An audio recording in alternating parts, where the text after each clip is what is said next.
क्या आपको भी इनकम टैक्स डिपार्टमेंट की तरफ से कुछ इस तरीके का जो मैसेज है आपके मोबाइल नंबर पर आया है या फिर आपकी ईमेल आईडी पे आया है? तो दोस्तों, अगर आपको भी कुछ इस तरीके का मैसेज आया है तो इसका मतलब यही है कि आपने असेसमेंट ईयर 2023-24 मीन्स जो फाइनेंशियल ईयर 22-23 आपका ख़त्म हो चुका है, जो कि 1 अप्रैल 2022 से लेकर 31 मार्च 2023 तक था। तो उस फाइनेंशियल ईयर के अंदर कुछ आपने ऐसे ट्रांजैक्शंस किए होंगे जिनको लेकर इनकम टैक्स डिपार्टमेंट को ये डाउट है और वो चाहता है कि आप इसका रिस्पॉन्स जो है फ़ाइल करें कि आपने आईटीआर फाइल क्यों नहीं की है। तो देखिए, यहाँ पर अभी भी आपके पास टाइम है 31 दिसंबर 2023 तक। अगर आपने इनकम टैक्स की रिटर्न को फ़ाइल नहीं किया है तो ज़रूर आप अपनी इनकम टैक्स की रिटर्न को फ़ाइल कर लीजिए, क्योंकि ये जो मैसेज भेजा गया है इनकम टैक्स डिपार्टमेंट के द्वारा, ये आपके लिए कहीं ना कहीं एक इंडिकेशन भी है कि अगर आपको आईटीआर फाइल करना बनता है तो आपको ज़रूर फाइल कर लेनी चाहिए। अदरवाइज़ इसके बाद फिर इनकम टैक्स डिपार्टमेंट आपको नोटिस वगैरह भेजेगा, आपकी इनकम के ऊपर पेनल्टी लगाएगा, तो आपको वो चीज़ें बहुत महंगी पड़ेंगी। तो इसलिए अभी भी आपके पास टाइम है, आप अपनी इनकम टैक्स रिटर्न को फाइल कर लीजिए। बट उससे पहले आपको ये जो आपको मैसेज आया है इसका रिप्लाई ज़रूर करना होगा। तो वो रिप्लाई कैसे करना है इस वीडियो के अंदर मैं आपको बताने वाला हूँ। तो इसके लिए सबसे पहले मैं क्या करता हूँ, गूगल क्रोम के अंदर आ जाता हूँ। जब आप गूगल क्रोम के अंदर आएंगे तो देखिए, आपको यहाँ पर आईटीआर फाइलिंग टाइप कर देना है, सिलेक्ट कर लेना है। तो जैसे ही आप करेंगे तो यहाँ पे आपको होम इनकम टैक्स डिपार्टमेंट नज़र आ जाएगा, उसके ऊपर क्लिक कर दीजिए। तो देखिए, अगर आपने अभी तक इनकम टैक्स पोर्टल के ऊपर रजिस्ट्रेशन नहीं करवाया तो सबसे पहले यहाँ पर जाकर आप रजिस्ट्रेशन करवा लीजिए। तो रजिस्ट्रेशन कैसे कर सकते हैं इसके ऊपर भी ऑलरेडी मैंने डिटेल में वीडियो बनाया है, उस वीडियो का लिंक भी मैं नीचे डिस्क्रिप्शन में दे दूंगा, आप जाएं और देख लें। अदरवाइज़ आप क्या कर लें, अगर आपका ऑलरेडी लॉगिन आईडी है तो आप इसको लॉगिन कर लें और अपना यहाँ पे पैन नंबर डाल के अपना जो भी आपने पासवर्ड डाला होगा उसको फिल करके अपने पोर्टल पर आ जाएंगे। तो देखिए, आप इस तरीके से अपने इनकम टैक्स के पोर्टल पर आ जाएंगे। तो देखिए, जब आप इनकम टैक्स के पोर्टल पर आएंगे तो आपको सिंपली क्या करना है, पेंडिंग एक्शंस के अंदर जाना है, कंप्लाइंस पोर्टल के ऊपर क्लिक कर देना है, प्रोसीड के ऊपर क्लिक कर देना है। उसके बाद कुछ इस तरीके से आपको देखिए जो है नज़र आ जाएगा। तो यहाँ पे आपको देखिए AIS नज़र आ जाएगा, ई कैंपेन नज़र आ जाएगा, ई वेरिफिकेशन और नोटिस नज़र आ जाएंगे।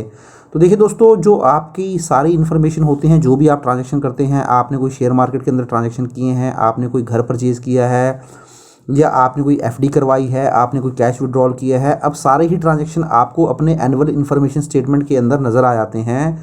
तो जो भी आपके पैन बेस्ड ट्रांजैक्शन होते हैं वो आप इनकम टैक्स डिपार्टमेंट से अब छुपा नहीं सकते हैं। इनकम टैक्स डिपार्टमेंट को आपके हर ट्रांजैक्शन की जो है नज़र होती है, क्योंकि वो पैन नंबर से ही सारे ट्रांजैक्शन लिंक होते हैं। तो इसलिए आपको सारे ही ट्रांजैक्शन अपने एनुअल इन्फॉर्मेशन स्टेटमेंट में नज़र आ जाते हैं।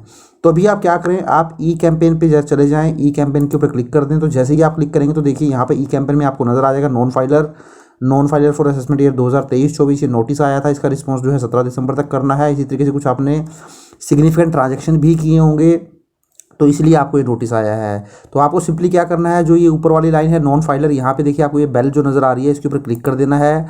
जैसे ही आप क्लिक करेंगे तो यहाँ देखिए मैंने हाइड कर दिए हैं, ये जो भी मेरे ट्रांजैक्शंस थे वो यहाँ मुझे दिखा देगा कि कितने कितने रुपए के मैंने ट्रांजैक्शन किए हैं। अब आपको यहाँ पर नीचे नज़र आ जाएगा प्रोवाइड रिस्पॉन्स।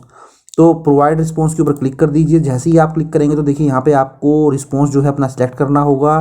तो यहाँ पे आप देखिए आपको बहुत सारे रिस्पॉन्स नज़र आ जाएंगे। Yes the return has been filed, अगर आप रिटर्न फाइल कर चुके हैं तो आप इसको सिलेक्ट कर लीजिए। जैसे ही आप इसको सिलेक्ट करेंगे तो फर्दर वो आपको अंदर ले जाएगा और वहाँ आपसे पूछेगा आपने जो रिटर्न फाइल किया उसका एक्नॉलेजमेंट नंबर क्या था और डेट ऑफ फाइलिंग क्या थी। तो आप इसके ऊपर क्लिक कर लीजिए, आपको पता चल जाएगा। इसी तरीके से यहाँ आपसे पूछेगा no I am not liable to file the ITR. तो अगर आप आईटीआर फाइल करने के लाइबल नहीं है तो आप इसके ऊपर क्लिक कर दीजिए। तो जब आप इसके ऊपर क्लिक करेंगे तो यहाँ पर भी आपको 3-4 ऑप्शन जो है वो दिखा देगा। जो भी ऑप्शन आपके ऊपर एप्लीकेबल होता होगा वो आप चूज़ कर लीजिए। इसी तरीके से ये बताएगा the return filing is not required as the displayed information is not correct और रॉन्ग। तो अब ये बताना चाह रहा है कि जो एनुअल इन्फॉर्मेशन स्टेटमेंट जिसकी वजह से आपको नोटिस भेजा गया इनकम टैक्स डिपार्टमेंट के द्वारा, वहाँ पर जो इन्फॉर्मेशन दी होगी, अगर आपने कोई सेल परचेज़ की है, शेयर मार्केट में म्यूचुअल फंड परचेज़ किए हैं, या कोई आपने प्रॉपर्टी परचेज़ की है, कोई कैश विड्रॉल किया है, या फिर आपने कोई एफडी कराई है, अगर आपको लगता है कि वो आपने किया ही नहीं है, इनकम टैक्स डिपार्टमेंट ने यहाँ पर गलत मेंशन किया है, तो फिर आप ये वाला ऑप्शन जो है चूज़ कर सकते हैं। तो फर्दर इसके अंदर आपको जो ऑप्शन मिलेगा वो आप देख लीजिए।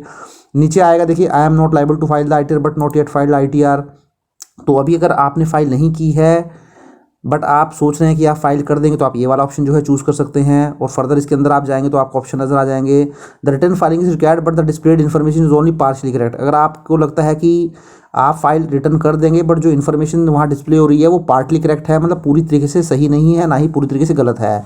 तो आप ये वाला ऑप्शन चूज़ कर लेंगे। बट जब ये दो ऑप्शन चूज़ आप करेंगे, जैसे the return filing is not required as the displayed information is not correct, अगर आपको ये लगता है कि इन्फॉर्मेशन करेक्ट नहीं है तो फिर आपको AIS फीडबैक में जाके वहाँ पे भी इन्फॉर्मेशन जो है करेक्ट करनी पड़ेगी। इसी तरीके से अगर आपको लगता है पार्शली करेक्ट है, पार्शली रॉन्ग है, तो ये वाला ऑप्शन अगर आप चूज़ करेंगे लास्ट वाला, तो फिर AIS फीडबैक में जाके आपको वहाँ पर भी करेक्शन जो है करनी पड़ेगी। तो इनमें से कोई भी ऑप्शन आप चूज़ कर लीजिए। उसके बाद आपको क्या करना है, जैसे कि मैंने आपको बताया था, feedback on information on AIS, तो ये जब आप काम कर लेंगे तो उसके बाद आपको यहाँ पर आ जाना है। तो देखिए यहाँ बताया गया है, you are expected to provide feedback in case you disagree with the reported value displayed in AIS। जैसा कि मैंने आपको बताया था, अगर वहाँ पे आपने ऑप्शन चूज़ किया है कि जो इन्फॉर्मेशन यहाँ दिखाई गई है वो पूरी तरीके से गलत है, या फिर पार्शली गलत है या पार्शली सही है, तो उस केस में फिर आपको यहाँ पर अपना फीडबैक भी प्रोवाइड करना होगा। मीन्स यहाँ पर वो जो इन्फॉर्मेशन है उसको करेक्ट करना होगा। तो कैसे करेक्ट करना होगा, सपोज आपको वहाँ दिया है कि आपने 10 लाख की FD करवाई है, बट आपको लगता है कि आपने जो FD कराई है वो 4 लाख की कराई है, तो आप वहाँ पर उसको जो है इन्फॉर्मेशन वहाँ पे फिल कर देंगे कि जो ये इन्फॉर्मेशन है, ये जो FD की अमाउंट है ये गलत है, मेरी जो इन्फॉर्मेशन है वो 4 लाख की FD है। तो इस तरीके से आप चेंज कर सकते हैं। तो यहाँ पे क्लिक कर दीजिए। उसके बाद देखिए जब यहाँ पे आप ओके करेंगे तो आपको एक नए पेज पर लेके चला जाएगा, और वहाँ पर अपना जो भी यहाँ पे इन्फॉर्मेशन आपको नज़र आ रही है, आपको लगता है कि इन्फॉर्मेशन गलत है, तो आप उसको करेक्ट कर सकते हैं। बट इसके बावजूद भी अगर आपको कोई डाउट है इसको लेकर, तो ज़रूर आप मुझे कमेंट बॉक्स में टाइप कर सकते हैं। मैं ज़रूर आपकी इसको लेकर हेल्प करूँगा, और जो भी आपका रिस्पॉन्स होगा, जो भी आपका कमेंट होगा, उसके ऊपर मैं ज़रूर रिप्लाई करूँगा। तो उसके बाद देखिए इसी तरीके से यहाँ पे आपको, जब आप यहाँ होम पेज पे आते हैं, तो यहाँ पे आपको डाउनलोड AISTS फाइनेंशियल ईयर 22-23, तो फाइनेंशियल ईयर 22-23 से रिलेटेड आप अपना एनुअल इन्फॉर्मेशन स्टेटमेंट और टैक्स पेयर इन्फॉर्मेशन डाउनलोड कर सकते हैं, जो एक्सेल में डाउनलोड हो जाएगा आपके पास, या PDF कॉपी डाउनलोड हो जाएगी। जो भी ऑप्शन आप चूज़ करेंगे वहाँ पर वो डिटेल में आपको नज़र आ जाएगा। तो इस तरीके से देखिए ये बहुत सारे लोगों को मैसेज किया जा रहा है इनकम टैक्स डिपार्टमेंट के द्वारा।